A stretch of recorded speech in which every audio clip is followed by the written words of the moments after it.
আরে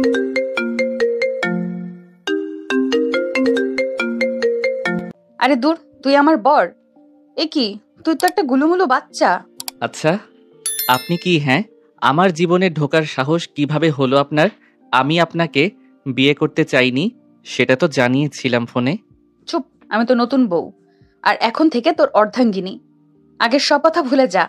আপনি কি স্বপ্ন দেখছেন নাকি? আমি আপনাকে আমার স্ত্রী হিসেবে মানি না। আমার থেকে আপনি বয়সে অনেক বড়, আর আমি এই বিয়েতে রাজি ছিলাম না। স্বপ্ন না, বাস্তব। এখন থেকে আমি তোকে শাসন করব, আর সেটা খুব ভালোভাবেই করব, কারণ তোর বাবা আমাকে এই অধিকার দিয়েছে। তুই নাকি রাস্তায় বখাটেদের মতো ঘুরে বেড়াস আর টাকা নষ্ট করিস। দেখুন, একদম বাজে কথা বলবেন না। বাজে কথা না, এবার থেকে আমি তোর লাইফ কন্ট্রোল করব। যা ইচ্ছা তার হবে না, যা ইচ্ছা করবি তার হবে না। এখন থেকে আমি যা বলবো তাই করবি। আরিয়ান হতভম্ব হয়ে যায়। এই মেয়েটা কি আসলেই তার জীবন নিয়ন্ত্রণ করবে? সে ভয়ে ভয়ে বিছানায় গিয়ে শুয়ে পড়ল। তখন মেয়েটা ঠাস করে তার পাশে শুয়ে পড়ল। সে আর এই মেয়েটা এক হয়ে বিছানায় ঘুমাবে? এটা অসম্ভব। সে পিছনে ঘুরে মেয়েটার দিকে তাকিয়ে চুপসে গেল, কারণ তার ফর্সা মুখটা রেগে লাল হয়ে গিয়েছিল। আরিয়ান আবার মুখ ঘুরিয়ে শুয়ে রইল। এবার পরিচয়টা সেরে আসে। আরিয়ান রহমান দেশের বিশিষ্ট শিল্পপতি তৌফিক রহমানের একমাত্র আদরের ছেলে। বাবার বিশাল সম্পদের কারণে অবাধ জীবনযাপনও করেছেন। মদ, নেশা আর পার্টি তার নিত্যদিনের রুটিন। প্রথমে এগুলো স্বাভাবিকভাবে নিলেও তৌফিক রহমান লক্ষ্য করলেন তার ছেলে অভদ্রতা শুরু করেছে। পড়াশোনা বাদ দিয়ে রাস্তার ছেলেদের সাথে ঘুরে বেড়াচ্ছে। তখন তিনি ভীষণ চিন্তায় পড়ে গেলেন। এক পর্যায়ে তার ব্যবসায়িক পার্টনার আসিফ সাহেবের সাথে বিষয়টা নিয়ে আলোচনা করলে আসিফ সাহেব আরিয়ানকে বিয়ে দেওয়ার পরামর্শ দিলেন। তৌফিক রহমান তখন আসিফ সাহেবের মেয়েকেই নিজের ছেলের জন্য চাইলেন। আসিফ সাহেবও রাজি হয়ে গেলেন। তারপর তারা দুইজন মিলে আসিফ সাহেবের মেয়ে মেঘলাকে সবটা বোঝালেন। মেঘলা প্রথমে অমত করলেও বাবা আর তার প্রিয় তৌফিক আঙ্কেলের কথায় রাজি হয়। 2 দিন আগে তৌফিক রহমান রাতের বেলা নিজের ছেলের ফিরে আসার অপেক্ষা করছিলেন। রাত 2টার সময় আরিয়ান ফিরে আসলে তার বাবা বিরক্তিকর সুরে জিজ্ঞাসা করলেন, আরিয়ান, কোথায় ছিলে এতক্ষণ? রাত 2টা বাজে। আরে বাবা, একটু ফ্রেশ হাওয়া খেতে গিয়েছিলাম। ফ্রেশ হাওয়া? ক্লাবে গিয়ে মেয়েদের সঙ্গে ফুর্তি করা, গাড়ি রেসিং করা, এটাকে ফ্রেশ হাওয়া খাওয়া বলে? উফ বাবা, আমি তো তোমার একমাত্র ছেলে, যা খুশি করব। টাকার অভাব তো নেই। তুমিও না এখন কি রকম জানি হয়ে গেছো। জাস্ট চিল বাবা। ছেলের এমন কথা শুনে আরিয়ানের মা রিমা রহমান এগিয়ে এসে ছেলের গাড়ি কষি একটা থাপ্পড় দিয়ে বললেন, বেয়াদবের মতো কথা বলছিস কেন? তুই ভুলে গেছিস কার সাথে কথা বলছিস? আমরা চাই তুই একটা সুস্থ স্বাভাবিক জীবনযাপন করিস। আম্মু, তুমি হঠাৎ এমন করছো কেন? তোমরা যেই স্বপ্ন দেখছো, তোমাদের সেই স্বপ্ন আমি কোনোদিন পূরণ করতে পারবো না। আমি আমার মতো চলবো। তৌফিক রহমান বুঝলেন আসল কথাটা এখন বলতে হবে, তাই গভীর শ্বাস ফেলে বললেন, খুব ভালো, তবে এবার আমি আমার শক্তি দেখাবো। আমার সব সম্পদ থেকে তোমাকে সরিয়ে দিলাম। আমার আর একটা টাকাও তুমি ব্যবহার করতে পারবে না। ওহ বাবা, তুমি কি পাগল হয়ে গেছো? আমি তোমার একমাত্র ছেলে, তুমি আমাকে তোমার সম্পদ থেকে সরিয়ে দিচ্ছ, এর মানে কি? আমি যা বলেছি তাই হবে। তবে তোমার জীবন বদলানোর জন্য আমি একটা সিদ্ধান্ত নিয়েছি। তোমার সামনে 2টা পথ খোলা আছে। হয় তুমি এভাবে জীবনযাপন করবে, এতে করে তোমাকে আমার সকল সম্পত্তি ছেড়ে চলে যেতে হবে। দ্বিতীয় পথ হচ্ছে তুমি আমার কথায় চলবে। আমি তোমার বিয়ে ঠিক করেছি। বিয়েটা করে ভালো মতো জীবন কাটাবে। এতে করে তুমি আবার আমার সবকিছু ব্যবহার করতে পারবে। কি? বিয়ে মানে কি বাবা? আমার কি বিয়ের বয়স হয়ে গেছে? আর কি সব আজে বাজে বলছো? আরিয়ানের মা তার বাবার সাথে যোগ দিলেন, গম্ভীর কণ্ঠে বললেন, হ্যাঁ, যা শুনেছ ঠিকই শুনেছ। এই বিয়ে তোমাকে মানতেই হবে। এটা আমাদের চূড়ান্ত সিদ্ধান্ত। না হলে তোমার বাবা যেটা বললো সেটাই হবে। এই রাতের বেলা? হাউ ফানি মা! আমি বিয়ে করব, তাও একটা অচেনা মেয়েকে? হঠাৎ করে এসে বললেই কি বিয়ে করা যায় নাকি? মেয়েটা যে অপরিচিত সেটা তোমাকে কে বলল? যাই হোক, এত কিছু বলতে চাই না। তোমার সিদ্ধান্ত তুমি জানিয়ে দিও কাল। মানে বাবা, কথাটা শুনো আমার। কিন্তু তৌফিক রহমান কোনো কথা না বলে রুমে চলে গেলেন। আরিয়ান রাগে পাগল হয়ে যায়, কিন্তু বাবা মায়ের ব্যবহার থেকে বুঝে এবার সে সত্যিই বড় বিপদে পড়েছে। এই পরদিন কোনো মতে কাটলেও রাতে টাকার প্রয়োজন পড়ে। টাকা না পেয়ে মাথা নষ্ট হয়ে যায় ওর। বাধ্য হয়ে বিয়ের জন্য হ্যাঁ বলে, কিন্তু তাকে অবাক করে দিয়ে তার বাবা পরের দিনই তার বিয়ে পড়িয়ে দেন। এরপর কি হলো তা তো আপনারা জানেনই। সকালবেলা বিশাল ডাইনিং টেবিলে সবাই বসে আছে। নতুন বইয়ের পাশে বসে আছে আরিয়ান। মেয়েটা তাকে জোর করে তুলে নিয়ে এসেছে, না হলে সে সাধারণত 12টার আগে উঠে না। হঠাৎই দরজা খুলে তার শ্বশুর বাড়ির লোকজন ঢোকে। মেঘলার বাবা, মা, ছোট ভাই, খালা সবাই এসেছে। মেঘলার বাবা আসিফ আহমেদ হাসি মুখে এগিয়ে এসে বললেন, কি খবর জামাই, কেমন আছে? আরিয়ান চুপচাপই বসেছিল, কোনো কথা বলছিল না। আসিফ সাহেব আবার হেসে জিজ্ঞাসা করতেই আরিয়ান নিজের জায়গা থেকে উঠে যায়। অহংকারী ভঙ্গিতে আসিফ সাহেবের দিকে তাকিয়ে বলল, হ্যাঁ ভালোই আছি, মানে যতটুকু ভালো থাকা যায়।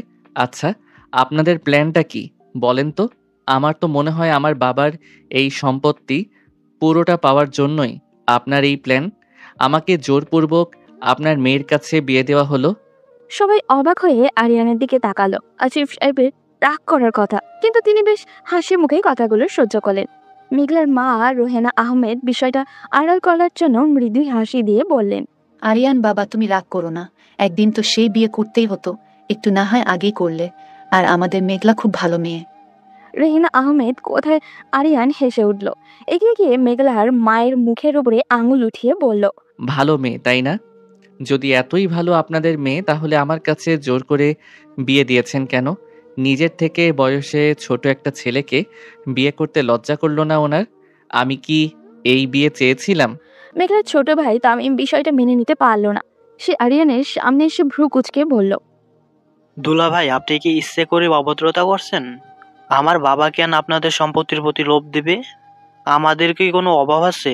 হয়তো আপনাদের মতো এত নেই, তবে আলহামদুলিল্লাহ যতটা আছে এতটা নিয়ে আমরা খুব সন্তুষ্ট আছি। আমার বোনকে আমরা জোর করে বিয়ে দেইনি, বরং আপনার বাবা হাত পা ধরে বাধ্য করেছে বিয়ে দেওয়ার জন্য।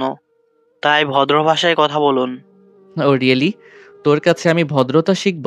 শোন, আমি এসব শুনতেই চাই না কে কি করেছে। আমি জাস্ট এটা জানি আমার এই বিয়েতে কোনো মত ছিল না। আমি এই বিয়ে মানি না। আরিয়ানের কথায় ঘরের পরিবেশ থমথমে হয়ে যায়। মেঘলা চোখ সরু করে তাকিয়ে থাকে, কিন্তু কোনো কথা বলে না। তৌফিক রহমান নিজের রাগ কন্ট্রোল করতে না পেরে আরিয়ানের গালে ঠাস করে একটা থাপ্পড় মারে। তারপর বলেন, বেয়াদব, এটা কি ধরনের আচরণ? সবার সামনে এভাবে আমাকে অপমান করার জন্য তোমাকে বড় করেছি। উনারা তোমার গুরুজন, উনাদের সাথে কিভাবে কথা বলতে হয় জানো না? বাবা প্লিজ, আমি কোনো ভদ্রলোক সাজতে পারবো না। আমি নিজের ইচ্ছায় এই বিয়ে করিনি, আর আমি এই নাটকও আর সহ্য করতে পারছি না। বলেই আরিয়ান রেগে রুমে চলে যায়। এর কিছুক্ষণ পরই মোবাইলে কথা বলতে বলতে নিচে নামে। দোস্ত, প্ল্যান আছে আজ, একদম ক্রেজি পার্টি করতে হবে। তোরা কোথায় এখন? আরে দোস্ত, তোর না কাল বিয়ে হলো, নতুন বউ রেখে কি পার্টি করতে পারবি? বিয়ে মাই ফুট, আমি যা চাই তাই করি। আমি বিয়ে করেছি মানে এই না যে বন্দি হয়ে গেছি। আমি আসছি, তোরা ক্লাবে আয়। বলে সে বসা থেকে বেরিয়ে যায়, আর কেউই কিছু বলার সুযোগ পায় না। এদিকে তৌফিক সাহেব নিজের বন্ধুর সামনে দাঁড়িয়ে মাথা নিচু করে বলেন, বন্ধু, তুই আমাকে ক্ষমা করে দিস। আমার ছেলের ব্যবহারের জন্য আমি লজ্জিত। আরে দূর, কি বলিস, আমরা তো জেনেই বিয়ে দিয়েছি, আস্তে আস্তে সব ঠিক হয়ে যাবে। এখন চলো আড্ডা দেই সবাই মিলে। তৌফিক সাহেব আড়ালে চোখের জল মুছলেন। মেঘলা চুপচাপ রুমে গিয়ে বসে রইল। তার কিছুই ভালো লাগছে না। একটা প্রাইভেট ক্লাব, পার্টি চলছে, আলো ঝলকানি, গান বাজনা চারিদিকে। আরিয়া তার বন্ধুদের মাঝেই বসে আছে। টেবিলে দামি মদ, দোয়ার কুণ্ডলি উঠছে চারিদিকে। অনেক একটা গ্লাস তুলে বলল, আরিয়ান, তুই আসলে অনেক বড় ঝামেলায় পড়ছিস। দোস্ত, এখন কি করবি? অনেকের কথা শেষ হতে না হতেই রুদ্র হাসতে হাসতে বলল, দোস্ত, নীরার মতন এত সুন্দর মেয়েদের আমাদের ফ্রেন্ড সার্কেলে রেখে তুই একটা বুড়ো মেয়েকে বিয়ে করলি? এটা সত্যি মেনে নেওয়ার মতন না। ছি আরিয়ান বেবি, আমি ভাবতেই পারছি না তুই আমাকে রেখে কিভাবে অন্য মেয়েকে বিয়ে করলি। তুই জানিস না আমি তোকে কতটা লাভ করি। আরিয়ান তখন তাদের দিকে হাসতে হাসতে বলে, তোরা কি ভাবছিস আমি এই বিয়েটা মেনে নিয়ে সংসার করব? আরে ধুর, এই বিয়ে টিকবে না, আমি এটা মেনে নেব না। তোর প্ল্যান কি তাহলে? আরিয়ান মদের গ্লাস হাতে নিয়ে একটা চুমুক দিয়ে রেখে দিল। এরপর দুই হাত মাথায় চেপে ধরে বলল, এই বিয়ে নামক ঢংটা মেনে নিব না। যদি জোর করে মানতে বলে তাহলে ওই মেয়ের জীবন ধ্বংস করে ফেলবো।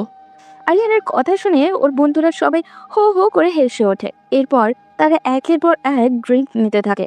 আরিয়ান নেশার ঘরে ডুবে যায়। তার মাথা ঝিমঝিম করতে থাকে। চোখের সামনে সবকিছু কেমন জানি খোলা হয়ে যায়। রাত গভীর হয়। আরিয়ান পুরো মাথার অবস্থায় গাড়িতে উঠে বসে। হাতে মোবাইলটা বারবার বেজেই চলেছে। নেশার ঘরে ফোন রিসিভ করতেই একটা মেয়েলি কণ্ঠ শোনা গেল। আরিয়ান, তুমি কোথায়? এত রাত হলো, বাসায় আসবে না? আমি এরকমই বাইরে থাকি, এটা শুধু আজ না, অনেক আগে থেকেই। এখন আপনি কি আমার লাইফ কন্ট্রোল করবেন নাকি? চুপচাপ 20 মিনিটের মধ্যে বাসায় ফিরে আসো। বলেই মেঘলা ফোন কেটে দেয়। ওদিকে আরিয়ান গাড়ি চালু করে পুরো নেশার মধ্যে বাসার দিকে রওনা হয়। এদিকে মেঘলা এবং আরিয়ানের বাবা অপেক্ষা করতে থাকে। রাত প্রায় 3টা। বাড়ির সামনে গাড়ি এসে থামে। আরিয়ান নেশার ঘরে দুলতে দুলতে দরজায় বেল বাজায়। মেঘলা দরজা খুলে দেয়। আরিয়ান ঘরে ঢুকতে গিয়ে প্রায় পড়েই যাচ্ছিল। মেঘলা কোনো মতে সামনে নেয়। আরিয়ান ভেতরে ঢুকতেই দেখলো লিভিং রুমে তার বাবা মা বসে আছে, চোখে মুখে প্রচন্ড রাগ। আরিয়ানকে দেখে তার বাবা এগিয়ে এসে বললেন, এত রাতে নেশা করে কোথা থেকে আসছিস আরিয়ান? আহ বাবা, আবার তোমার জেরা শুরু হলো? ভালো লাগে না এসব। এবার আরিয়ানের মা রিমা রহমান ছেলের এমন কথায় বেশ রেগে গেলেন। অন্যদিকে একমাত্র ছেলের এমন অবস্থা দেখে কান্না করে দিয়েছেন প্রায়। সোফা থেকে উঠে আরিয়ানের সামনে এসে কঠিন গলায় বললেন, তোমাকে কি আমরা এই শিক্ষা দিয়েছিলাম আরিয়ান? মধ্যরাতে এইভাবে মাথা লয়ে ফিরতে লজ্জা করে না তোমার? নতুন বউকে বাসায় একা রেখে বাইরে গিয়ে বাজে পার্টি করতে হবে কেন? মায়ের কথা শুনে আরিয়ান তাচ্ছিল্যের সুরে বলল, ও, এখন থেকে কি তাহলে আমার লাইফ রোবটের মতো কাটাতে হবে? টাইমলি বাসায় ফিরো, বউয়ের খেয়াল রাখো, এসব ঢং আমি করতে পারবো না। তৌফিক রহমান এবার আরিয়ানের কথায় শুনে গর্জে উঠে বললেন, চুপ কর আরিয়ান। আজ তুমি তোমার শ্বশুর বাড়ির লোকদের সাথে যেই ব্যবহার করলে এবং এখন যে ব্যবহার করছো আমাদের সাথে, তাতে আমার মনে হচ্ছে ছোটবেলা থেকে আমরা তোমাকে ভুল শিক্ষা দিয়েছি। ওহ বাবা, এখন আমি অনেক টায়ার্ড। তোমরা এই সময় আমাকে শুদ্ধ বানানোর ট্রেনিং শুরু করেছো কেন? আরিয়ানের এমন খামখেয়ালি কথা শুনে রিমা রহমান ছেলের মাথায় হাত বুলিয়ে দিয়ে কান্না জড়িত কণ্ঠে বললেন, আর কত আমাদের ছোট করবি বাবা? এবার অন্তত ভালো পথে ফিরে আয়। মা, আমি খারাপটা কি করছি বলো তো? তোমরা যেভাবে আমার জীবন নিয়ে খেলছো সেভাবে করতে থাকলে আমার নিজেকে রোবট মনে হয়। রিমা, ছেড়ে দাও। এই ছোট লোকটাকে এভাবে মানুষ করতে পারবো না। ওর জন্য ওর মতোই হতে হবে। ও রিয়েলি? তাহলে আমিও একটা কথা স্পষ্ট করে দেই, এই বাড়ির কেউ আমাকে কন্ট্রোল করতে পারবে না। আমি যেমন খুশি তেমন চলবো। তোমাদের কথা মতো বিয়ে করেছি, শেষ। আর কিছু করতে বলবে না। মেঘলা এতক্ষণ চুপ করে দাঁড়িয়েছিল, এবার আর সহ্য করতে পারল না। ঠান্ডা চেহারায় আরিয়ানের দিকে এগিয়ে গেল। আরিয়ান, আমার সাথে রুমে চলো এখনই। ওহ ম্যাডাম, আপনি শুধু বাকি ছিলেন, এবার আপনিও যোগ হয়ে গেলেন। আমি বলছি রুমে চলো। আরিয়ান নেশার ঘোরে হেসেই যাচ্ছিল, কিন্তু হঠাৎ করেই মেঘলা তার কলার ধরে টেনে উপরে নিয়ে যেতে লাগলো। সবাই হতবাক। আরিয়ান ছটফট করতে লাগলো, কিন্তু মেঘলার শক্তি ছিল অবিশ্বাস্য। আরিয়ান নিজেকে ছাড়ানোর চেষ্টা করতে করতে বলল, এই কি করছেন আপনি? ছাড়ুন আমায়। তোকে শাসন করার দায়িত্ব বিয়ের দিনই তোর বাবা আমাকে দিয়েছিলেন, আর আজ আমি সেটা শুরু করব। বলে মেঘলা আরিয়ানকে রুমে নিয়ে দরজা বন্ধ করে দিল। আরিয়ান আগে ফুঁসছিল, কিন্তু কিছু বুঝে ওঠার আগেই মেঘলা আরিয়ানের কলার ধরে তাকে বিছানায় ফেলে দিল। দেখুন, আপনি কিন্তু বেশি করছেন। মেঘলা আরিয়ানের বুকের উপরে উঠে রেগে কাঁপতে লাগলো। আরিয়ান উঠে যেতে চাইলে মেঘলা ঠাস করে একটা থাপড় বসিয়ে দিল আরিয়ানের গালে। আরিয়ান গালে হাত দিতে চোখ বড় বড় করে বলল, এটা তো শুরু, মাত্র একটা থাপ্পড় দিয়েছি। তুই যা করেছিস তাতে আরো বেশি মারা উচিত। বলেই মেঘলা আবারও একটা চড় মারল আরিয়ানকে। আরিয়ানের মাথা ঘুরে গেল। সেইবার রেগে গর্জে উঠে বলল, আপনি আমাকে মারলেন? আপনি কি পাগল হয়ে গেছেন? এরকম অদ্ভুত ব্যবহার করছেন কেন? আজ থেকে আমি তোর বউ না, তোর শিক্ষক। তুই যা করছিস সেটা একদমই সহ্য করব না। গুরুজনদের সাথে কিভাবে ব্যবহার করতে হয় তুই জানিস না? আমি যেভাবে ইচ্ছা সেভাবে ব্যবহার করব, কিন্তু আপনি আমাকে মারার সাহস পেলেন কোথায়? আমি শুধু তোকে মারবো না, তোকে ঠিক করব। বলেই মেঘলা আরিয়ানকে টেনে তুলে দেওয়ালের সাথে চেপে ধরল। আরিয়ান এবার ভীষণ রেগে বলল, আহ, দ্যাটস ইট। আমি আর এখানে থাকছি না। আপনার কত বড় সাহস আমার সাথে এরকম ব্যবহার করেন? আমি এখনই বের হয়ে যাচ্ছি বাসা থেকে। চুপচাপ এখানে দাঁড়িয়ে থাক, তুই কোথাও যাবি না। বলেই মেঘলা দরজার সামনে আড়াল করে দাঁড়িয়ে পড়ল। আরিয়ান হতবাক হয়ে গেল। এই মেয়ে সত্যিই ভয়ঙ্কর। মেঘলা আরিয়ানকে লেবু জল খাইয়ে দিল। এরপর আরিয়ান কিছু বলতে যাবে তার আগেই মেঘলা ধমক দিয়ে ঘুমাতে বলল। রাত গভীর। মার খাওয়ার ধাক্কায় আরিয়ানের বেশ ক্লান্ত হয়ে গেছে। কিছুক্ষণ গর্জন করলেও শেষ পর্যন্ত বিছানায় ধপ করে পড়ে যায়। চোখের পাতা ভারী হয়ে আসে। শরীর যেন অবসর যাচ্ছে। অবশেষে সে ঘুমিয়ে পড়ে। ওদিকে ঘরের কোণায় দাঁড়িয়ে মেঘলা চুপচাপ তাকিয়ে থাকে। কঠিন মুখের আড়ালে তার চোখে এক রাশ কষ্ট। তার বুকের ভেতর মোচড় দিয়ে ওঠে। ধীরে ধীরে সে জানলার পাশে গিয়ে দাঁড়ায়। বাইরে রাতের আকাশ ঘন কালো। নিজের অজান্তেই চোখের কোণে জল চলে আসে। আকাশের দিকে তাকিয়ে বলে, আমি কি সত্যিই ঠিক কাজটা করছি? আমি কি পারবো এই ছেলেটাকে বদলাতে? বাবা মা আর আমার শ্বশুর মশাই এমন একটা দায়িত্ব আমাকে দিয়েছেন, যেটা পালন করতে গিয়ে আমি নিজেই হাঁপিয়ে উঠেছি। না, আমাকে পারতেই হবে। এইভাবে ভেঙে পড়লে চলবে না। বলে মেঘলা আস্তে আস্তে সে মেঝেতে বসে পড়ে। মাথা হেলিয়ে দেয় দেওয়ালের গায়ে। নিঃশব্দ কান্না ঝরে পড়ে তার গাল বেয়ে। এই অহংকারী বেপরোয়া ছেলেটাকে বদলানো কি সত্যি সম্ভব? সময় কেটে যায়, রাতও শেষ হয়। ভোরের আজান শোনা যায় ওই দূর থেকে। মেঘলা চোখ মুছে উঠে দাঁড়ায়। এক মুহূর্ত দেরি করে না, সোজা গিয়ে আরিয়ানের ঘুমন্ত শরীরের পাশে দাঁড়ায়। ঘুমন্ত অবস্থায় কি মায়াবী লাগে আরিয়ানকে। মেঘলা কিছুক্ষণ তাকিয়ে থাকে। এরপর নিজের অজান্তেই আরিয়ানের কপালে নিজের ঠোঁট জোড়া স্পর্শ করে। কালকে রাতে যে রাগের মাথায় থাপ্পড় দিয়েছিল সেটা ফর্সা গালে স্পষ্ট বোঝা যাচ্ছে। মেঘলা আলতো করে আরিয়ানের গালে ঠোঁট ছোঁয়ায়, কিন্তু পরক্ষণেই মনে হয় তাকে কোমল হলে চলবে না। এই ঘাড়তারা ছেলেকে ভালো কথায় ঠিক করা যাবে না। আরিয়ান ঘুমিয়েছিল। হঠাৎ করেই একটা শক্তিশালী ধাক্কা অনুভব করে। ঘুম ঘুম চোখে বলে, আহ, কি করছেন? ঘুমাতে দিন। ইস, শখ কত! ওঠো, নামাজের সময় হয়ে গেছে। ও গড, এই মেয়ের নাটকের কি শেষ নেই? জানতো উঠে নামাজ পড়ে নিব। আরিয়ান আবারও ঘুরে বেরিয়ে শুয়ে পড়তে গেলে মেঘলা এক ছটকায় আরিয়ানের কম্বলের এক পাশ ধরে টেনে ফেলে দেয়। আরিয়ান এবার লাফ দিয়ে ওঠে আর বলে, এই আপনি কি পাগল? এই ভোর রাতে পাগলামি শুরু করলেন কেন? চুপচাপ ওঠো, নামাজ পড়তে হবে। আমি বললাম তো একটু পর উঠে পড়ে নিব। আর আমি কি ছোট বাচ্চা যে আপনি ঠিক করে দেবেন আমি কি করব? ঠিক ধরেছো সোনা। এখন থেকে তোমার লাইফের সব আমি ঠিক করে দিব, কারণ তোমার বুদ্ধি এখনো ছোট বাচ্চাদের মতোই। আপনি আসলেই অসহ্য। তুই যদি আজ নামাজ না পড়িস তাহলে আমি তোকে আবার মারবো। কালকে রাতে থাপ্পড়ের কথা নিশ্চয়ই ভুলে যাসনি। আরিয়ান বিরক্ত হয়ে উঠে বসে, মাথা চুলকায়। মেঘলা কোনো কথা না বলে এক গ্লাস পানি ছিটিয়ে দেয় আরিয়ানের মুখে। আরিয়ান বিরক্তিতে চিৎকার করে বলে। আরিয়ান কিছুক্ষণ তাকিয়ে থাকে, এরপর গজগজ করতে উঠে দাঁড়ায়। নিজের মনে মনে বলতে থাকে, এই মেয়েটা আসলেই পাগল। আমার বাবা একে খুঁজে পেল কোথায়? বলেই কোনো মতে অজু করে মসজিদের দিকে রওনা হয়। ভেতরে প্রচন্ড রাগ হলেও মনে মনে কেমন একটা অদ্ভুত অনুভূতি হয় আরিয়ানের। কখনো ভোরে ঘুম ছেড়ে নামাজে যেতে হয়নি, আজ এই মেয়েটার কারণেই যেতে হচ্ছে। নামাজ শেষে যখন আরিয়ান বের হয় তখন বাইরে দাঁড়িয়েছিলেন তৌফিক রহমান। তিনি চোখ বড় বড় করে তাকিয়েছিলেন, যেন বিশ্বাসই করতে পারছেন না তার ঘাড় তেরা ছেলে এত সকালে ফজরের নামাজে এসেছে। তিনি এগিয়ে গিয়ে হাসি মুখে জিজ্ঞাসা করলেন, আরিয়ান, তুই মসজিদে নামাজ পড়তে এসেছিস নাকি? আরিয়ান বিরক্ত হয়ে মুখ কুঁচকে বলল, হুম। আলহামদুলিল্লাহ, আমি তো ভাবতেই পারিনি যে তুই বিয়ের 2 দিনের মাথায় নামাজে আসবি। আরিয়ান কিছু বলে না, শুধু মাথা নিচু করে হাঁটতে থাকে। তার বাবার মুখের এই প্রশান্তি সে বহুদিন দেখেনি। মনে মনে হালকা অস্বস্তিও লাগে, যেন নিজের রাগের জন্য অপরাধ বোধ হচ্ছে। বাসায় ফিরে এসে তৌফিক রহমান সোজা গিয়ে মেঘলার সামনে দাঁড়ায়। মেঘলা তখন রান্না করে সকালের নাস্তার আয়োজন করছিল। তৌফিক রহমান নরম গলায় ডাক দিলেন, মা মেঘলা। মেঘলা হঠাৎ নিজের শ্বশুরের গলা শুনে চমকে উঠে জিজ্ঞাসা করে, জি আব্বু, কোনো কিছুর প্রয়োজন? না মা, তোমাকে ধন্যবাদ দিতে আসলাম। তুমি যে দায়িত্ব নিয়েছো সেটার ফল আজকেই দেখতে পেলাম। এখন মনে হচ্ছে আমি ভুল সিদ্ধান্ত নেইনি। এটা তো আমার দায়িত্ব আব্বু, আপনি শুধু দোয়া করবেন আমাদের জন্য। এই বাবার দোয়া সব সময় তোমার মাথার উপর আছে মা। তোমার মতো মেয়েকে আমার ছেলের বউ হিসেবে পেয়ে আমি গর্বিত। শ্বশুরের কথায় মেঘলার চোখ ঝলমল করে ওঠে। সে মাথা নিচু করে ফেলে। প্রথমবারের মতো মনে হলো সে হয়তো কিছুটা হলেও আরিয়ানকে ঠিক পথে নিয়ে এসেছে। এরপর সবাই নাস্তা করতে বসে। নাস্তা শেষ করার পর আরিয়ান বিরক্তি মাখা মুখে চেয়ার থেকে উঠে দাঁড়ায়। চোখ ডলতে ডলতে রুমে গিয়ে ঘুমিয়ে যায়। আর মেঘলা শাশুড়ির সাথে পুরো বাড়িটা ঘুরে দেখে আর আরিয়ানের ছোটবেলার গল্প শুনে হেসে গড়াগড়ি খায়।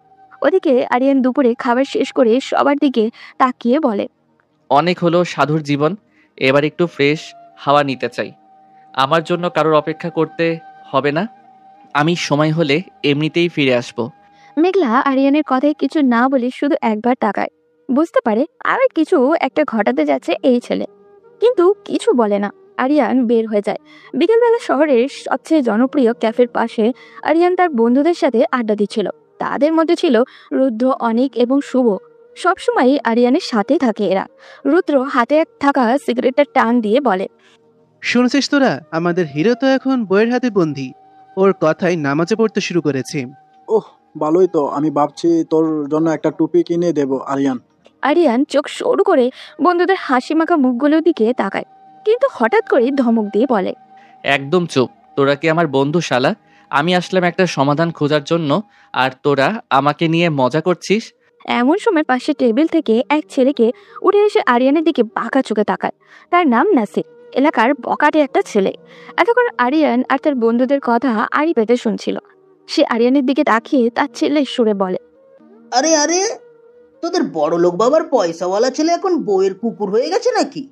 আরিয়ান প্রথমে চুপচাপ ছিল, কিন্তু বইয়ের কুকুর কথাটা শুনতে তার মাথায় যেন রাগ ফুলে ওঠে। মুহূর্তের মধ্যে চেয়ার ঠেলে উঠে দাঁড়ায়। নাসিরের সামনে গিয়ে কলার ধরে বলে, তোর মুখ সামলে কথা বলবি। তুই কি আমাকে জানিস না আমি কি করতে পারি? ও তাই নাকি? তা কি করবি শুনি? লজ্জা করে না বড় বড় কথা বলতে? তুই একটা মেয়ের কাছে থাপ্পড় খেয়ে বন্ধুদের কাছে হেল্প চাচ্ছিস, আর আমরা দেখেও কিছু বলবো না? এটা কিরকম কথা? আরিয়ান এক মুহূর্ত দেরি করলো না, সোজা এক ঘুষি বসিয়ে দিল নাসিরের মুখে। মুহূর্তের মধ্যেই পরিস্থিতি কেমন জানি ভয়াবহ উঠল। নাসিরও রেগে গিয়ে প্রতিরোধ করলো। টেবিল ছেড়ে দুপক্ষের কয়েকজন এসে যোগ দিল। আরিয়ান প্রচন্ড রেগে গিয়ে মারামারি শুরু করলো, কিন্তু এক পর্যায়ে নাসিরের এক বন্ধু ইটের টুকরো দিয়ে তার হাতে আঘাত করলো। আরিয়ান ব্যথায় চিৎকার দিয়ে উঠল। তার হাত কেটে গেছে, রক্তও পড়ছে, কিন্তু রাগে উন্মাদ হয়ে সে আরেক ঘুষিতে নাসিরকে ফেলে দিল। চারপাশের লোকজন জড়ো হতে থাকে। একসময় পুলিশ আসার কথা শুনে সবাই দৌড়ে পালায়। আরিয়ানও কোনো মতে গাড়ি চালিয়ে বাসায় ফেরে। বাসায় ঢুকতেই সবাই চমকে যায়। হাতে রক্ত, শার্ট ছেঁড়া, মুখে চোটের দাগ। আরিয়ানের মা রিমা রহমান এই অবস্থা থেকে চিৎকার দিয়ে বলেন, আরিয়ান, এটা কি করেছিস? তোর এই অবস্থা কেন বাবা? তৌফিক রহমান দৌড়ে আসলেন। এসে এই অবস্থা দেখে রাগে গর্জে উঠে বললেন, আজ আবার মারামারি? তুই কি কোনোদিন মানুষ হবি না? সবার এমন চিৎকার চেঁচামেচি দেখে আরিয়ান বিরক্ত হয়ে বলল, প্লিজ লেকচার দিতে এসো না, পথ ছাড়ো, আমি রুমে যাব। বলেই সে সোজা নিজের রুমে যেতে চায়, কিন্তু মেঘলা তার সামনে দাঁড়িয়ে পড়ে। হাত দেখি। মানে? বললাম কোথায় আঘাত লেগেছে, হাতটা দেখাও। বলেই আরিয়ানের আঘাত পাওয়া হাতটা মেঘলা তুলে ধরে। আরিয়ান কিছু বলতে যাবে, কিন্তু হঠাৎ ব্যথায় আর্তনাদ করে উঠল। মেঘলা কপালে ভাঁজ ফেলে হাতের দিকে তাকায়, রক্ত থামেনি। মেঘলা কিছু না বলে তার হাত টেনে ধরে বসিয়ে দেয় সোফায়। আরিয়ান চমকে উঠে বলে, আরে কি করছেন? মেঘলা দাঁতের দাঁত চেপে কঠিন গলায় বলে, চুপ করে বসে থাকে এখানে। বলে সে ফার্স্ট এড বক্স নিয়ে আলতো করে ব্যান্ডেজ করতে শুরু করে, কিন্তু কাটা জায়গা পরিষ্কার করার জন্য ধরতেই আরিয়ান কেঁপে ওঠে। আস্তে করো, ভীষণ জ্বলছে। ধৈর্য ধরো, মারামারি করার সময় মনে ছিল না এটা? আরিয়ান চুপ হয়ে যায়। সবাই অবাক হয়ে দেখছে মেঘলার এই কঠোর শাসন, কিন্তু মেঘলা নির্বিকার ভাবে নিজের কাজ চালিয়ে যাচ্ছে। ব্যান্ডেজ শেষে আরিয়ানকে ধরে ধরে রুমে নিয়ে শুইয়ে দেয়।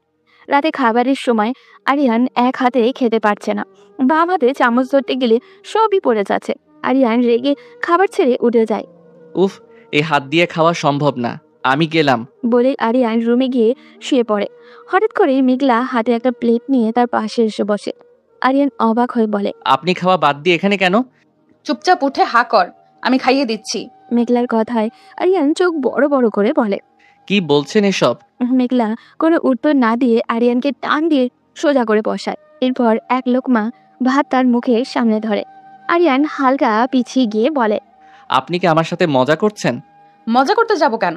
তোর হাত তো ঠিক নেই, নিজে খেতে পারবি না, তাই আমি খাওয়াচ্ছি। আমি নিজের হাতেই খেতে পারবো, এখন খিদে নেই তাই চলে এসেছি। আমি বলেছি হা কর, তো সাহস তো কম না আমার কথার অবাধ্য হোস। আরিয়ান অবাক হয়ে মেঘলার দিকে তাকিয়ে থাকে। মেঘার চোখে এমন এক শক্তি যা তাকে বাধ্য করে মুখে তুলতে। অনিচ্ছা সত্ত্বেও সে হা করে মেঘলার খাবার মুখে তুলে দেয়। আরিয়ান মুখ বাঁকায়, কিন্তু কিছু বলে না। এভাবে ধীরে ধীরে খাবার শেষ হলে মেঘলা প্লেট রেখে এসে আরিয়ানের মাথায় তার নিজের বুকে চেপে ধরে বলে, আর কখনো মারামারি করতে দেখলে আমি নিজেই তোকে হাসপাতালে পাঠিয়ে দেব।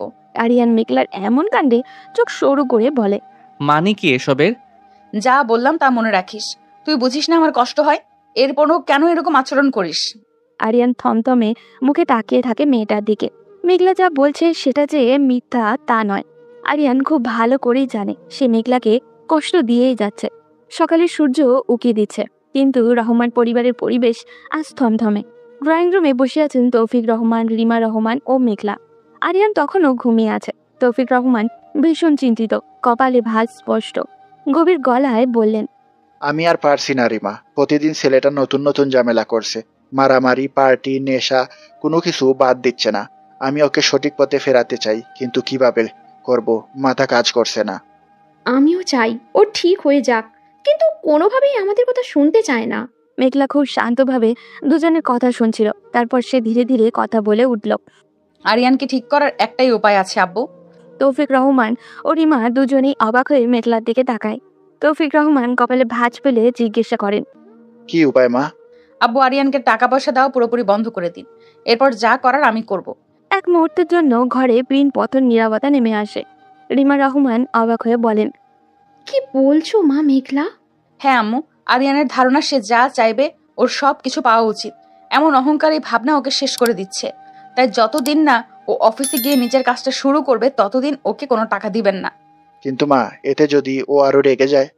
করুক, রাগ করে যদি বাসা ছেড়ে বেরিয়ে যায় তবে ও নিজেই বুঝবে টাকা ছাড়া কেমন লাগে। এই মুহূর্তে ওকে একটা ধাক্কা দেওয়া দরকার, না হলে সারা জীবন ও এমনই থেকে যাবে। তৌফিক রহমান কিছুক্ষণ চুপ থেকে ভেবে দেখলেন। তার একটা দীর্ঘশ্বাস ছেড়ে বললেন, ঠিক আছে, তাহলে কাল থেকে আমি ওকে 1 টাকাও দেব না। আর মা মেঘলা, তুমি ওকে একটু দেখে রাখো, ও তোমার কথা শুনে। মেঘলা মাথা ঝুঁকিয়ে সম্মতি জানায়। 2-3 দিন আরিয়ান বাসায় থেকেছে, কারণ হাতে ব্যথা ছিল খুবই।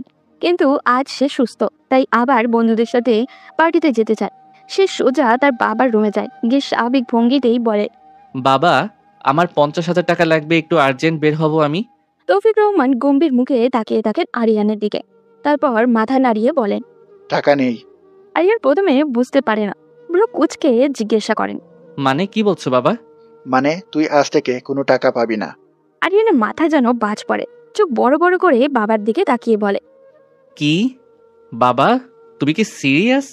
অবশ্যই, যতদিন না তুমি অফিসে গিয়ে কাজ শুরু করবে ততদিন কোনো টাকা পাবে না। এইবার আরিয়ান পুরোপুরি রেগে আগুন হয়ে যায়, গর্জে উঠে বলে, এটা কি ধরনের ফালতু শর্ত? আমি কি কোনো ভিখারির মতো টাকা চাইতে আসছি?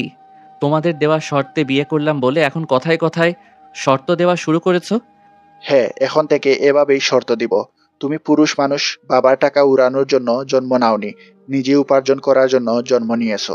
আমি তোমার অফিসে যাব না, আর আমার যা খুশি তাই করব। তুমি কি ভাবছো এইসব লেইম শর্ত দিয়ে আমাকে আটকে ফেলবে?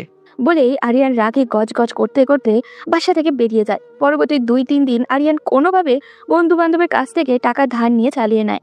কিন্তু একসময় সে বুঝতে পারে ধার নিয়ে সবকিছু ম্যানেজ করা যাচ্ছে না। একদিন সকালে সে রুমে বসে ফোনে তার বন্ধু রুদ্রের সাথে কথা বলছিল। দোস্ত, তোরা আমাকে একটু টাকা পাঠাতে পারবি?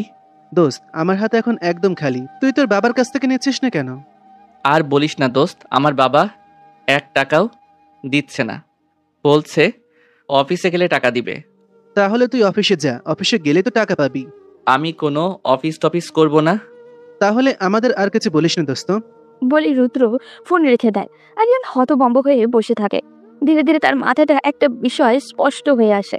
পৃথিবীতে টাকা ছাড়া বেঁচে থাকা অসম্ভব, আর টাকা পেতে হলে তাকে অফিসে যেতেই হবে। পরদিন সকালে নাস্তার সময় আরিয়ান টেবিলে এক কোণায় বসেছিল। মুখে কোনো কথা নেই, চোখের নিচে ক্লান্তির ছাপ। তৌফিক রহমান নীরবেই খাচ্ছিলেন, আর মেঘলা ঠান্ডা চোখে আরিয়ানের প্রতিক্রিয়া দেখছিল। অবশেষে কিছুক্ষণ পর আরিয়ান নিজেই মুখ খুলল, ধীর কণ্ঠে বলল, বাবা।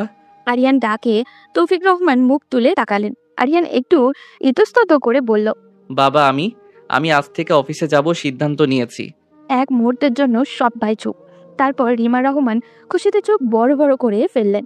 তৌফিক রহমান মুখে হাসি লুকিয়ে রেখে মাথা ঝাঁকান, আরও গম্ভীর কণ্ঠে বলেন, খুব ভালো, সকাল 9টায় রেডি দেখো। মেঘলা এক পাশে বসে চুপচাপ দেখছিল সবকিছু, তার ঠোঁটের কোণেও অল্প হাসি। অবশেষে তার পরিকল্পনা কাজে এসেছে। সকাল 9টা, রহমান গ্রুপ অফ ইন্ডাস্ট্রির মেইন অফিসে আজ প্রথম দিন এসেছে আরিয়ান। কিন্তু মুখের ভাব একদমই বিরক্তিকর। কোট টাই পরে বাবার কেবিনে ঢুকলো সে। হাই তুলে বলল, বাবা, আমি এখানে বসে কি করব? কি করবি মানে? অফিসের নিয়ম কানুন বুঝবি, ফাইল পড়বি, মিটিং এ বসবি। উফ, কি বিরক্তিকর একটা জীবন। এরপর সে সোজা চলে যায় তার জন্য নির্ধারণ করা কেবিনে। এভাবে কিছুক্ষণ কাজ করার পর দুপুরে বিরতিতে সে একটু রেস্ট নেওয়ার জন্য সোফায় গা এলিয়ে দিল। হঠাৎই মেঘলা ফোন দিল। কি ব্যাপার মশাই, আপনি অফিসের বস মানুষ, কেমন লাগছে প্রথম দিনের অফিস? খুব বাজে লাগছে।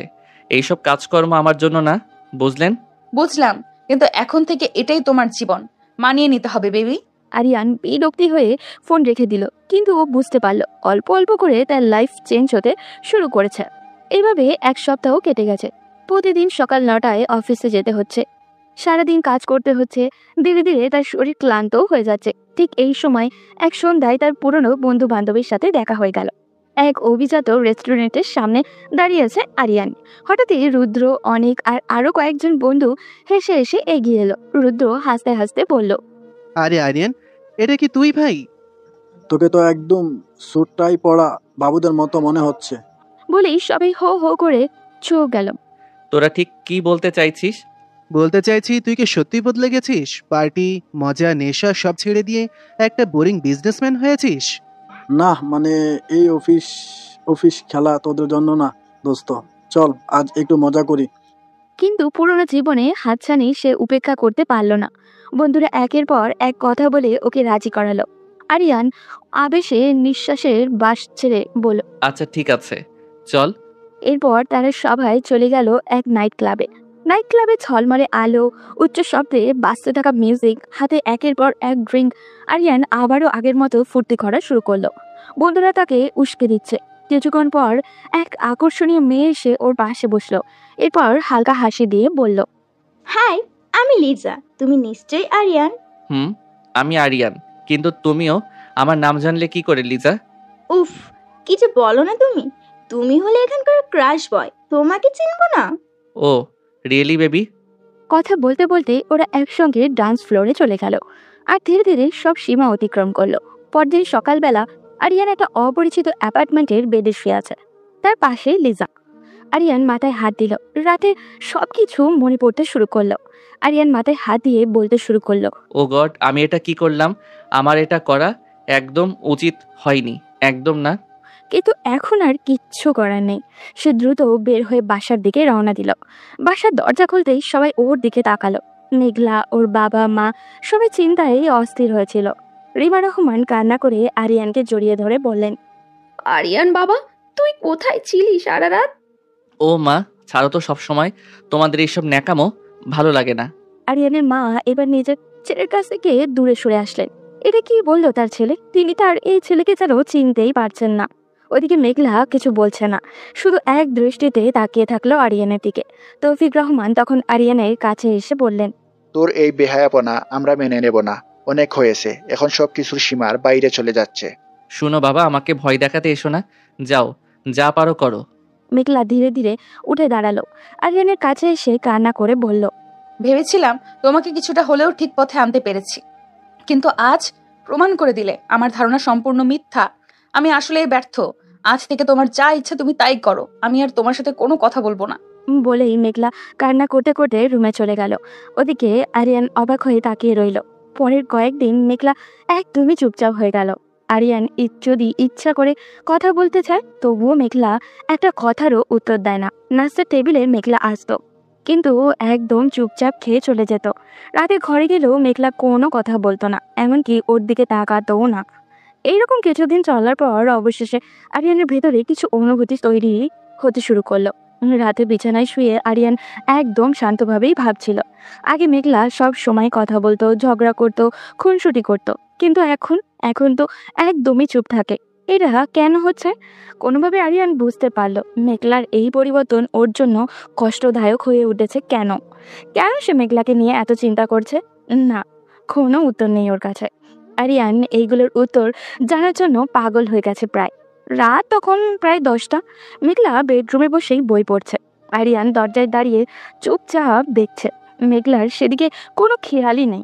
আরিয়ান মেঘলার কাছে এসে গলায় নরম সুর এনে ডাক দিল, মেঘলা। কিন্তু মেঘলা পাত্তাও দিল না। শুনেও না শোনার ভান করে বইয়ে চোখ রাখলো। আরিয়ান আরো এগিয়ে গিয়ে মেঘলার কাছে অনুরোধ করে বলল, প্লিজ কথা বলেন। এইভাবে চুপ করে থাকেন কেন কয়েকদিন ধরে? আরিয়ানের এই কথা শুনে মেঘলা আবার চোখ তুলে তাকালো, মুখে স্পষ্ট অভিমান। আরিয়ানের দিকে তাকিয়ে বেশ শান্ত কণ্ঠেই বলে, আমি কি কথা বলবো? আমার কথার কোনো মূল্য আছে তোমার জীবনে?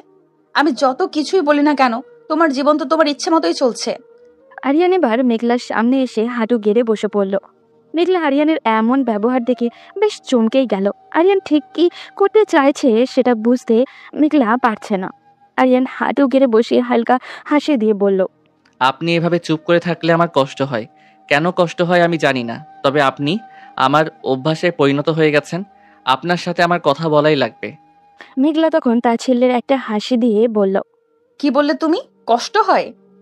তোমার মতো নিষ্ঠুর একটা মানুষের কি কষ্ট নামক অনুভূতি আছে?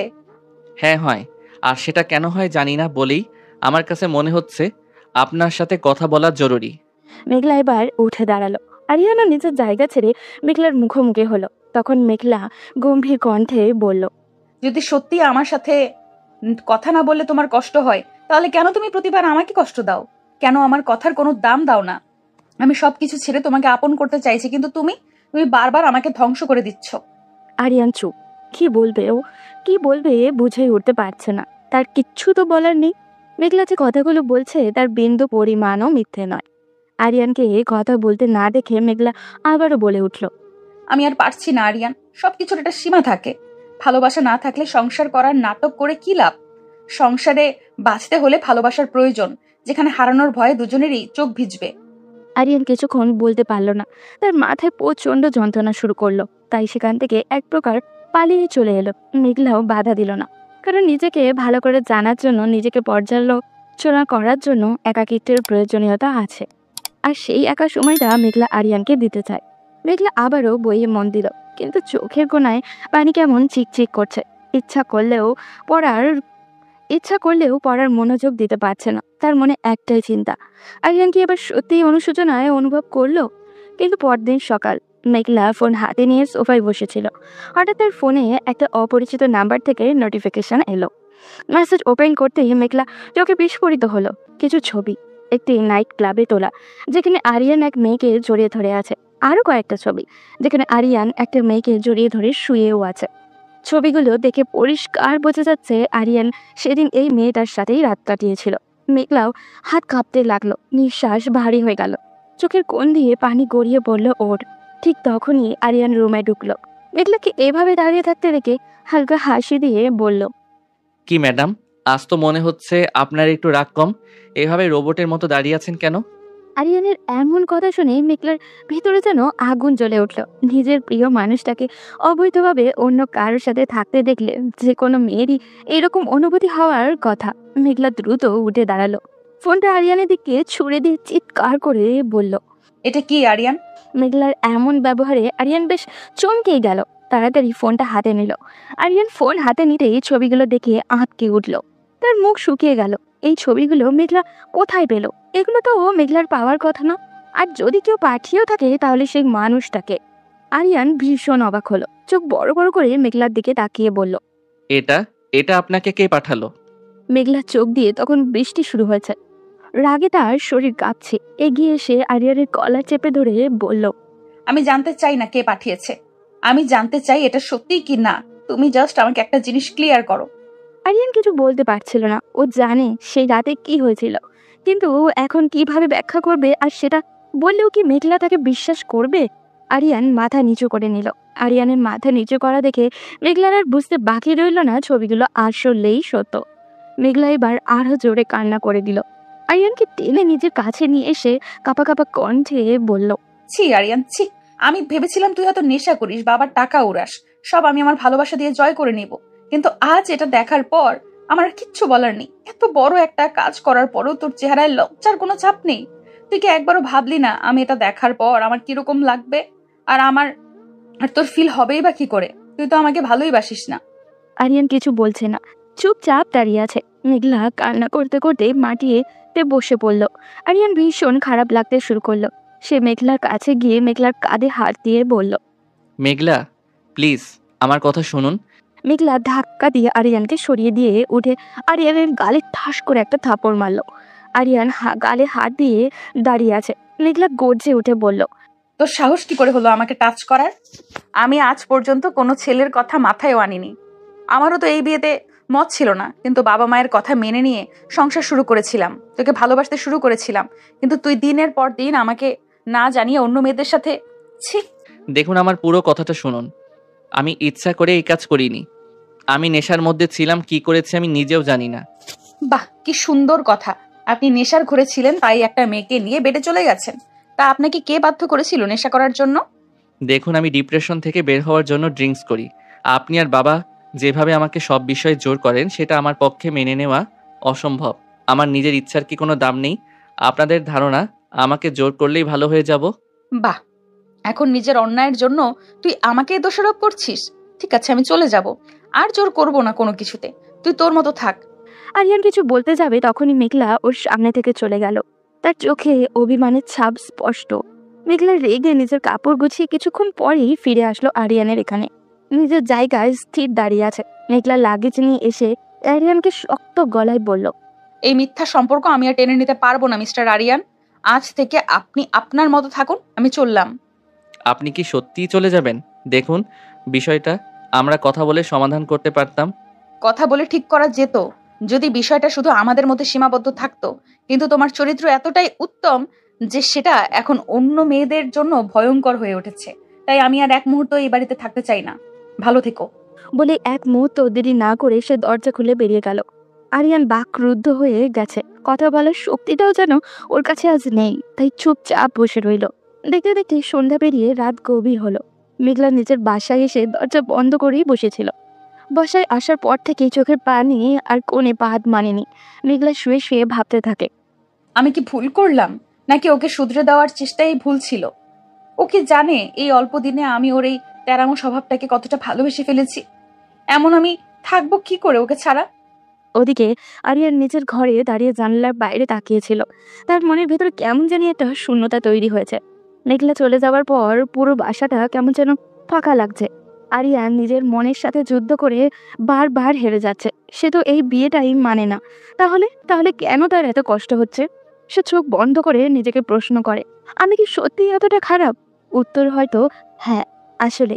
কিন্তু আরিয়ান সেটা ফিল করতে পারলো না। সিগারেটের প্যাকেটে হাতে নিল, কিন্তু লাইটার জ্বালানোর আগেই থমকে গেল। চোখের সামনে মেঘলার রাগী ফেসটা ভেসে উঠল। পুরোটা রাত নির্ঘুম দাঁড়িয়ে কাটালো। সকাল 9টা। আরিয়ানের বাবা তৌফিক সাহেব হঠাৎই অসুস্থ হয়ে পড়ে। তাকে দ্রুত হাসপাতালে নিয়ে যাওয়া হয়। আরিয়ান তার বাবাকে নিয়ে উদ্বিগ্ন হয়ে হাসপাতালের করিডোরেই হাঁটছিল। হাসপাতালের ডাক্তার জানান তৌফিক সাহেবের হার্টের সমস্যার কারণে তিনি অচেতন হয়ে পড়েছেন। আরিয়ান একদমই শান্ত থাকতে পারছে না। দুশ্চিন্তায় তার চোখের পানি চলে আসে।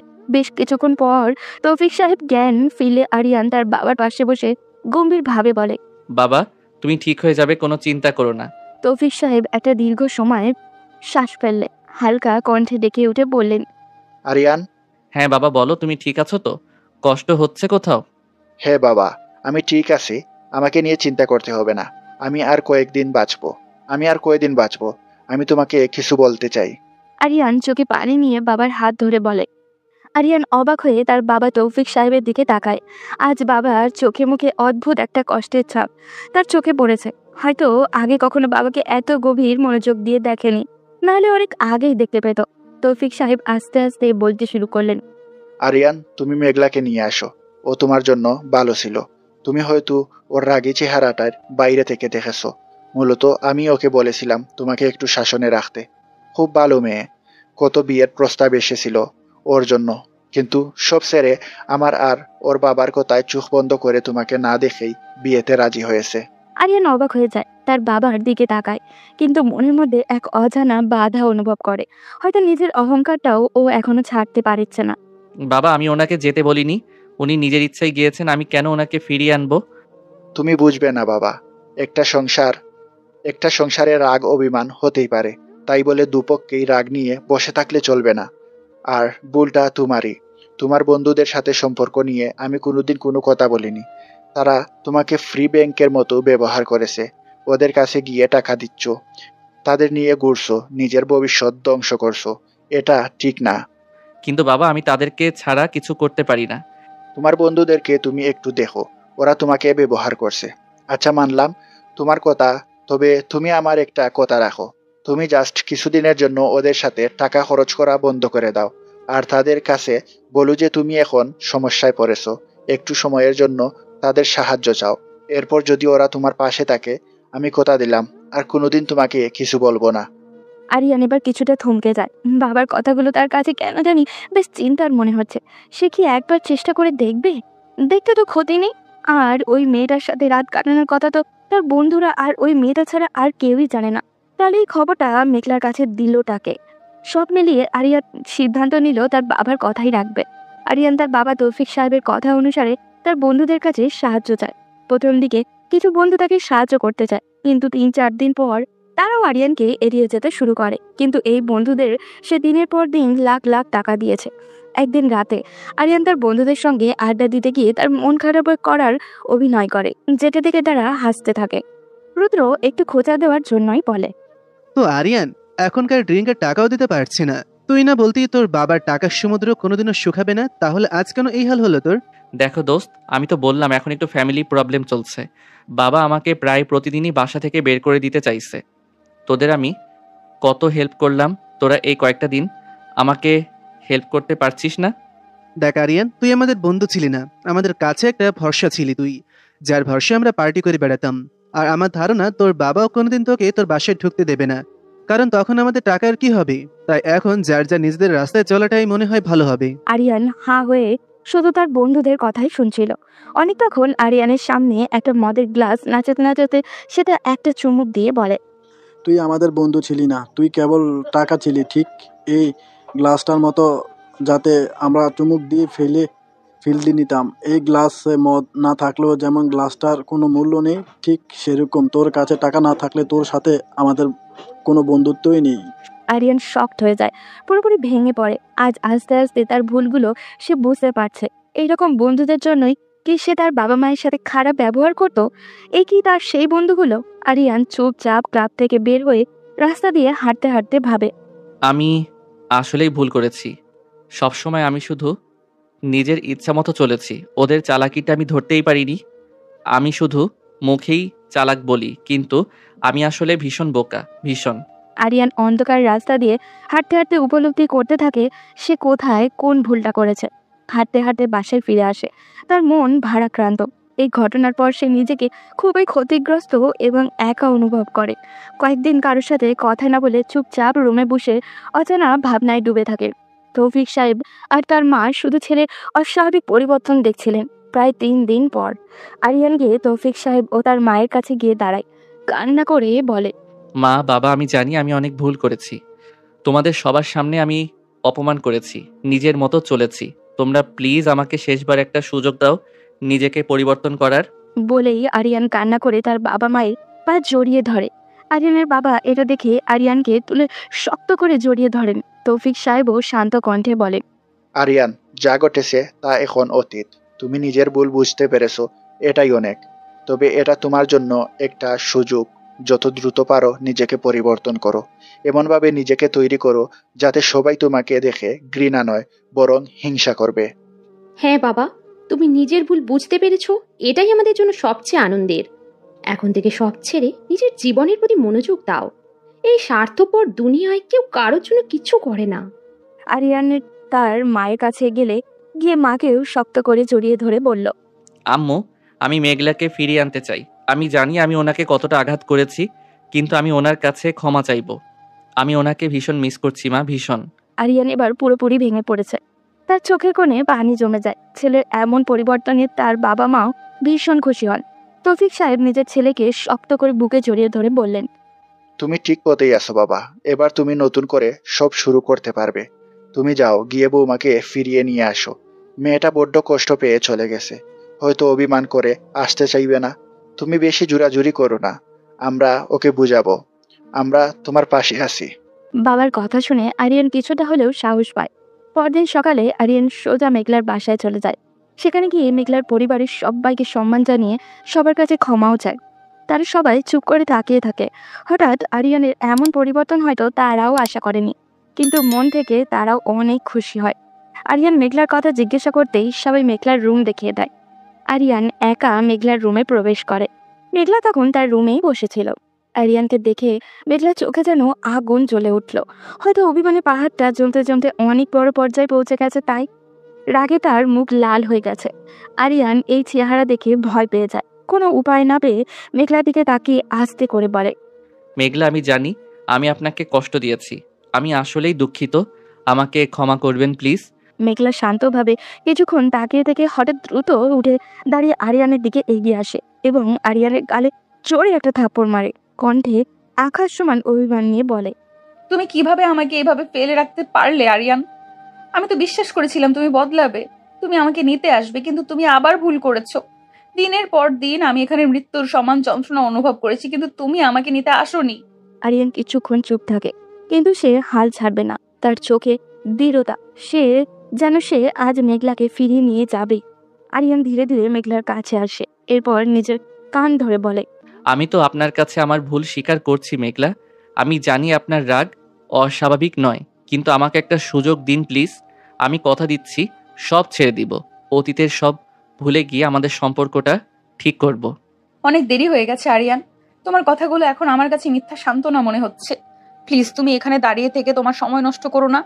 মেঘলা প্লিজ এরকম করবেন না। আমি আপনাকে বলতে পারিনি হয়তো, কিন্তু আমি এই কয়েকদিনে খুব ভালো করে উপলব্ধি করেছি আমি আপনাকে ঠিক কতটা ভালোবেসে ফেলেছি। প্লিজ ফিরে চলুন আমার সাথে। কিন্তু মেঘলার তাতে কোনো মন গলে না। মেঘলাও ভীষণ কঠোর।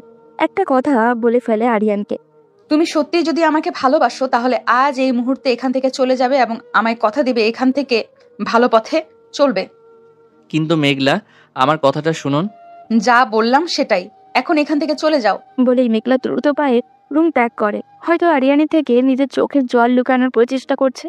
এদিকে আরিয়ান সেখানেই দাঁড়িয়ে থাকে। তার মন বলছে মেঘলা ফিরে আসবে, তবে তাকে আরো একটু সময় দিতে হবে। আরিয়ান এক নিঃশ্বাসে কথাগুলো ভাবতে থাকে এবং সিদ্ধান্তও নেয়।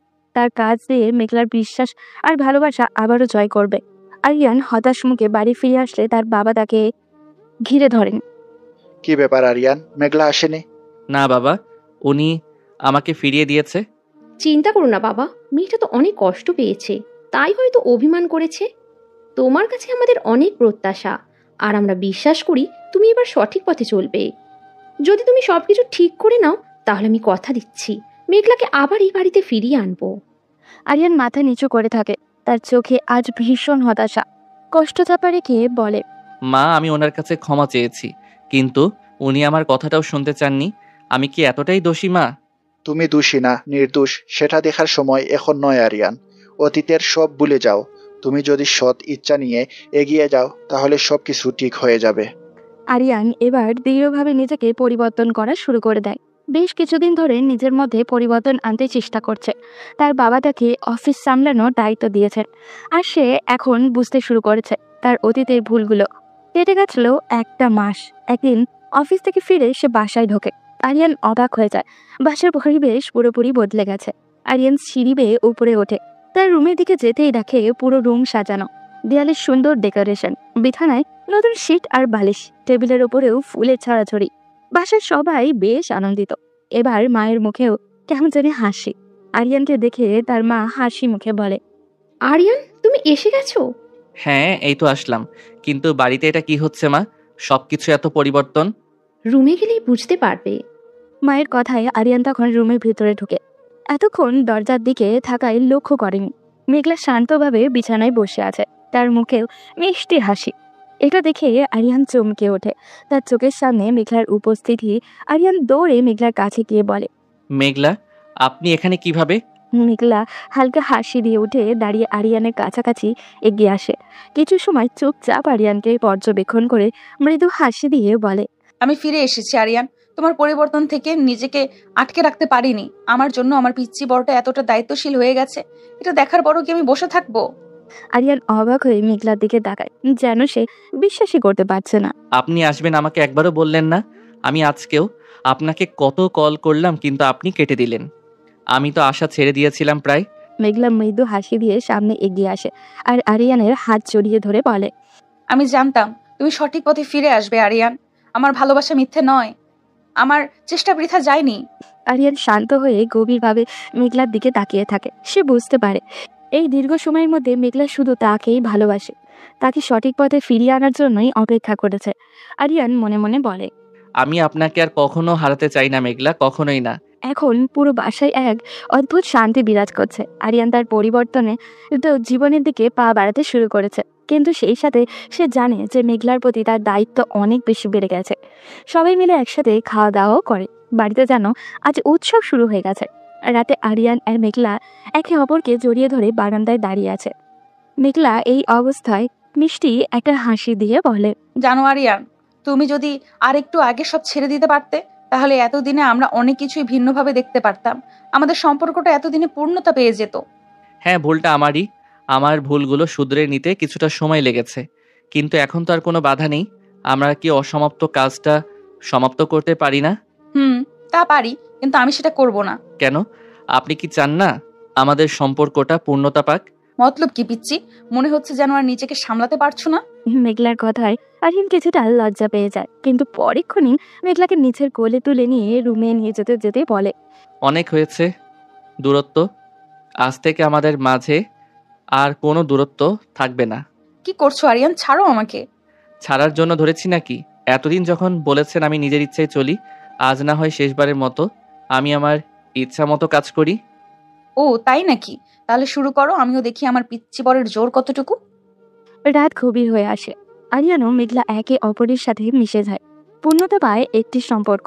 তাদের সম্পর্ক এই নতুন অধ্যায়ে অমর হয়ে উঠুক, এই প্রত্যাশা রেখে আজকের গল্প এখানেই শেষ করছি।